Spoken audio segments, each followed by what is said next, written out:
Assalamualaikum warahmatullahi wabarakatuh. Selamat pagi, selamat siang, selamat sore, selamat malam Ibu Rini.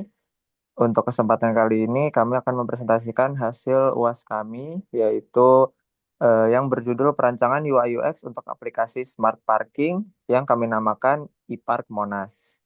Untuk anggota kelompoknya sendiri, yang pertama ada rekan saya, Nama saya Almira Shivanisha Putri. dan saya sendiri Denwaji Putra Dwi Cahyo dari Prodi Akuntansi. Di sini kita langsung aja ke slide pertama kita. Di latar belakang ini, Monas adalah wisata yang menghadapi tantangan parkir akibat tingginya volume kendaraan, terutama di waktu sibuk. Eh, Ketiadaan sistem informasi parkir real time itu menyebabkan kemacetan dan juga pengalaman pengunjung yang kurang nyaman. Untuk solusinya sendiri, kami memberikan e-Park Monas, yaitu sebuah aplikasi smart parking berbasis IoT dan mobile, hadir untuk mengatasi masalah-masalah dengan fitur seperti informasi slot parkir yang real time, pemesanan tempat parkir, navigasi langsung ke slot yang tersedia, dan juga pembayaran digital yang sudah terintegrasi. Aplikasi ini mendukung efisiensi parkir, kenyamanan pengunjung, dan transformasi Monas menuju kawasan wisata berbasis smart city. Boleh di next. Lalu ada user personanya di sini. Kami menggunakan sebuah mahasiswa Universitas Bangunan Jaya yang bernama Ana, dan Ana itu umur 20 tahun. Yang dimana Ana ini merupakan mahasiswa aktif semester 4 yang setiap akhir pekan sering berkunjung ke Monumen Nasional bersama teman-temannya. Ia menggunakan mobil pribadi sebagai alat transportasi utama dan terbiasa menggunakan aplikasi digital untuk keperluan sehari-hari seperti transportasi, dompet digital, dan juga navigasi. Saat mengunjungi kawasan Monas, Ana sering mengalami kesulitan mencari slot parkir, terutama di hari Sabtu ataupun Minggu. Ia merasa proses pencarian parkir yang manual ini tidak ter- yang manual dan tidak terinformasi, membuang waktu dan mengganggu agenda wisatanya. Sebagai generasi digital native, Ana sangat mengandalkan solusi digital yang cepat, terintegrasi, dan bebas hambatan. Untuk user story-nya, sebagai pengunjung Monas yang menggunakan mobil pribadi, saya ingin memanfaatkan aplikasi parkir yang memudahkan seluruh proses dari awal hingga pun akhir. Dimulai dari memindai iktp untuk verifikasi agar tidak perlu login manual, saya ingin melihat ketersediaan slot parkir secara real time dan memilih alokasi yang dekat dengan pintu masuk utama demi kenyamanan keluarga. Saya juga ingin melakukan reservasi slot jauh-jauh hari agar tidak kehabisan tempat parkir saat ramai, serta melihat ringkasan detail reservasi seperti lokasi, waktu, dan biaya sebelum membayar. Pembayaran pun saya harapkan bisa dilakukan secara non-tunai melalui QRIS atau e-wallet untuk kecepatan dan kenyamanan. Selain itu, saya ingin bisa melihat riwayat parkir saya di aplikasi dan memiliki akses ke panduan atau bantuan pelanggan jika mengalami kesulitan saat pertama kali menggunakan aplikasi tersebut. Lalu untuk user insight-nya, untuk pain points-nya, yang pertama, sulit mendapatkan slot parkir karena tidak ada sistem yang menunjukkan ketersediaan real time.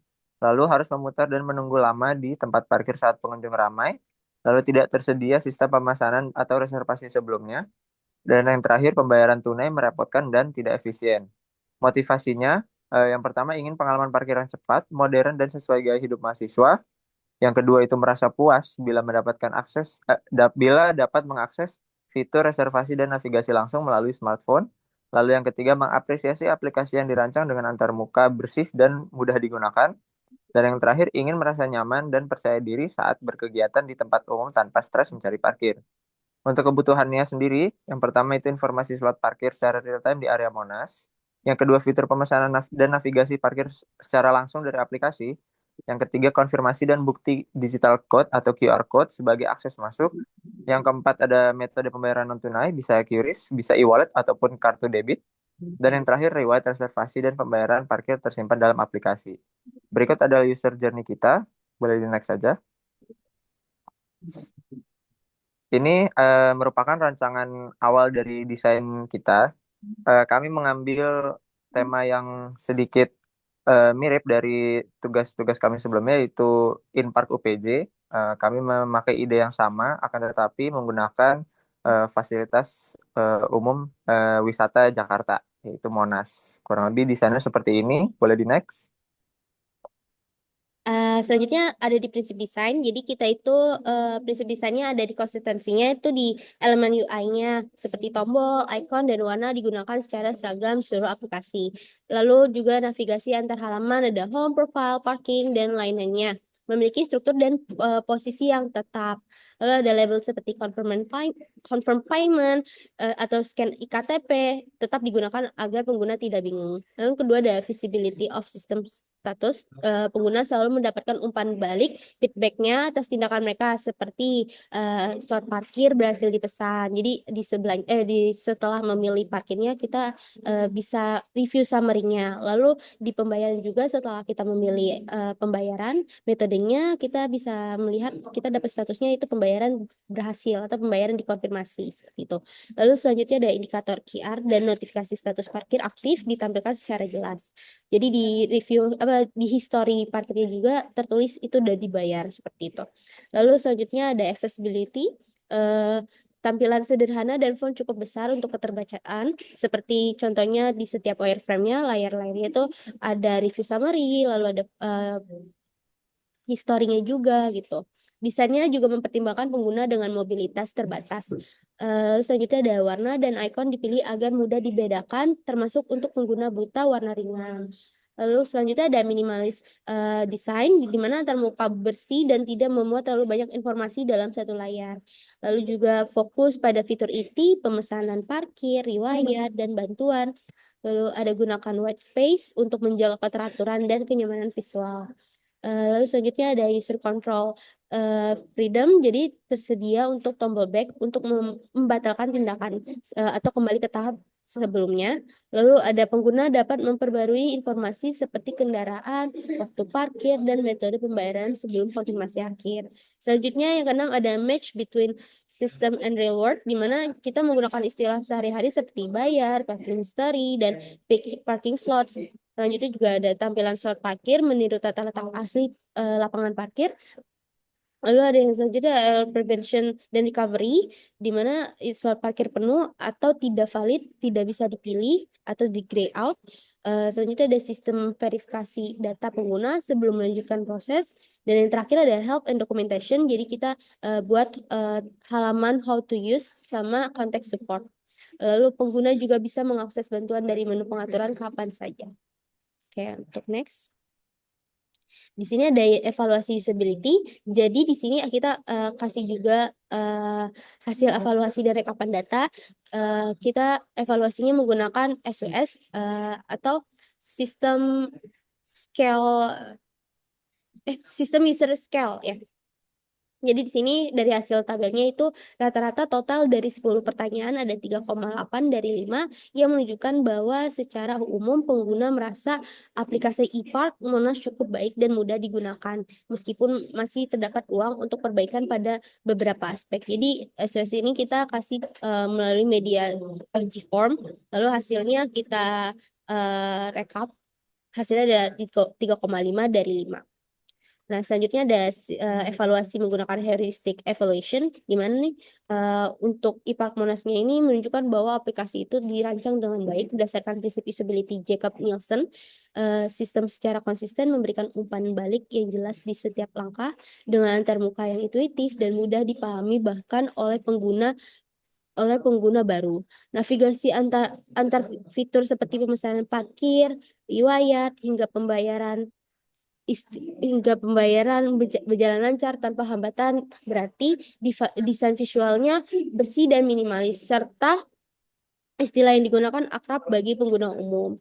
Jadi aplikasi juga memberikan kontrol penuh kepada pengguna seperti opsi pembatalan dan pengubahan data, lalu juga sistem mencegah kesalahan dengan menunjukkan slot parkir yang penuh, lalu serta menyediakan dokumentasi dan bantuan yang mudah diakses. Jadi berdasarkan evaluasi ini tidak ditemukan masalah mayor yang memerlukan perbaikan sehingga aplikasi dinilai sudah siap digunakan secara luas dengan pengalaman pengguna yang optimal, efisien, dan inklusif.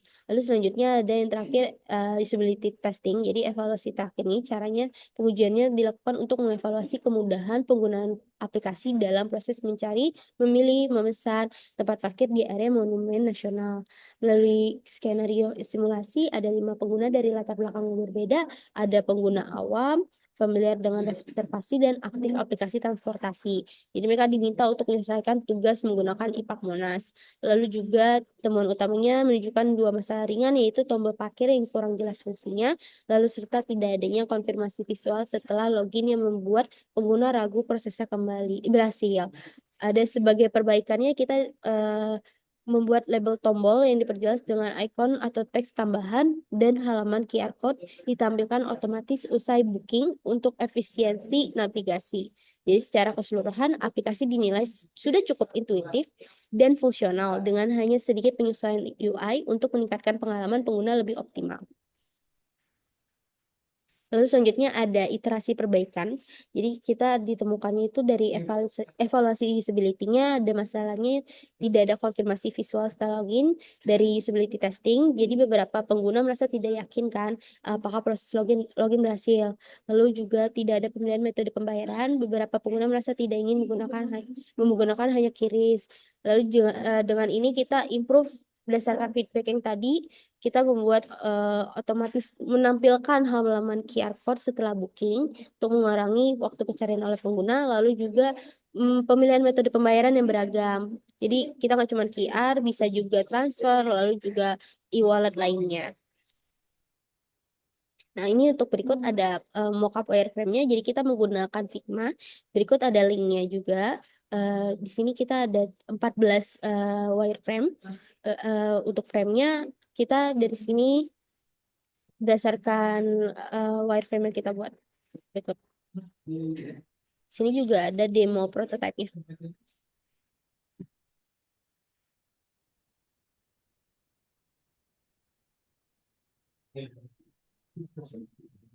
Nah, ini berikut contoh prototipe dari yang kita buat.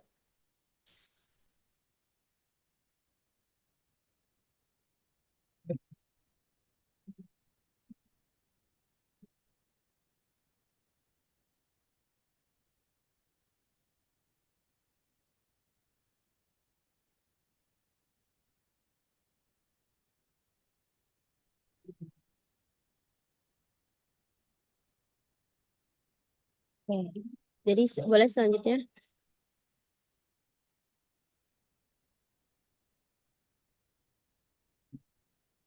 Nah, untuk selanjutnya ini juga poster yang telah kita buat. Jadi kita nampilin cuma desain UI Figma-nya aja dan penjelasan mengenai aplikasi tersebut.